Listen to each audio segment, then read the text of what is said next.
നമ്മൾ എല്ലാ ദിവസവും വീട്ടിൽ നിന്ന് കുക്ക് ചെയ്യുന്ന വീഡിയോസ് അല്ലേ ഇടുന്നത്. അപ്പോൾ നമ്മൾ ഓർത്ത് ഇന്നൊരു ചേഞ്ചിനായിട്ട് നമുക്കൊന്ന് പുറത്ത് പോയി കഴിക്കാൻ ഓർത്തു.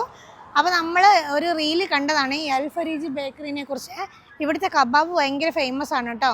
ഇവിടെ ചിക്കൻ കബാബും മട്ടൻ കബാബുമാണ് കിട്ടുന്നത്. ഒരു സ്റ്റിക്കിന് 3 ദിറംസാണ്. നമ്മളൊരു 20 സ്റ്റിക്ക് മേടിച്ചു കേട്ടോ. എന്നാലും നമ്മൾ 5 പേരുണ്ടല്ലോ. പിള്ളേർക്കൊക്കെ ഭയങ്കര ഇഷ്ടപ്പെട്ടു കേട്ടോ കഴിക്കാനായിട്ട്. അതിൻ്റെ കൂടെ ഒരു റൊട്ടിയും കിട്ടും. അത് നല്ല കനം കുറഞ്ഞ റൊട്ടി, നല്ല രസമുണ്ട്, നല്ല ടേസ്റ്റാണ് അത് കഴിക്കാനായിട്ട്. പിന്നെ ഹമ്മൂസ് നമ്മൾ എക്സ്ട്രാ മേടിക്കണം. എല്ലാവരും വന്ന് ടേസ്റ്റ് ചെയ്ത് നോക്കിക്കോട്ടോ, നല്ലതാണ് കേട്ടോ. ഇത് ചെറിയൊരു ഷോപ്പാണ് കേട്ടോ. നമ്മൾ കയറി ചെല്ലുന്നിടത്ത് തന്നെ ഒരാളുടെ ഇതിൻ്റെ ഇങ്ങനെ കബാബ് റെഡി ആയിക്കൊണ്ടിരിക്കുന്നുണ്ട്. ചിക്കൻ്റെ മട്ടൻ്റെ കബാബ് റെഡി ആയിക്കൊണ്ടിരിക്കുന്നു.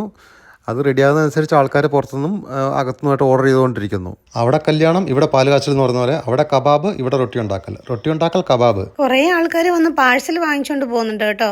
പക്ഷെ അവിടെ ഇരുന്ന് കഴിക്കുമ്പോൾ, ആ ചൂടോടെ കഴിക്കുമ്പോൾ ഉള്ള ഒരു ടേസ്റ്റ് വേറെ തന്നെ. അങ്ങനെ ഫുഡൊക്കെ കഴിച്ച് വയറ് നിറഞ്ഞോ? വയറ് നിറഞ്ഞിട്ട് പുറത്തേക്ക് ചാടാനായി. നിന്നോട് ആരെ പറഞ്ഞു അത്രയും കഴിക്കാൻ? നിനക്ക് വയറിറങ്ങി വേണ്ടേ കഴിക്കാൻ? അതുകൊണ്ട് ഏതായാലും അടിപൊളിയായി. ഇത് രാത്രി 11:45 വരെ ഉണ്ട് കേട്ടോ. നമ്മൾ വന്നപ്പോൾ തന്നെ കുറേ ലേറ്റായിട്ടാണ് നമ്മൾ എത്തിയത്. എന്നാലും ഇപ്പോഴും അത് അടച്ചിട്ടില്ല. 11:45 വരെ ഉണ്ട്. നമ്മൾ പൊതുവെ മട്ടൻ അങ്ങനെ കഴിക്കാത്തതാണ്. പക്ഷെ ഇപ്പോൾ ഇവിടുന്ന് ഇത് കഴിച്ചപ്പോൾ നല്ല ടേസ്റ്റ് ഉണ്ട്. അപ്പോൾ ഇത് ട്രൈ ചെയ്യണം എന്നുള്ളവർ ഇവിടെ വന്നോ കേട്ടോ. ഷാർജയിലാണേ.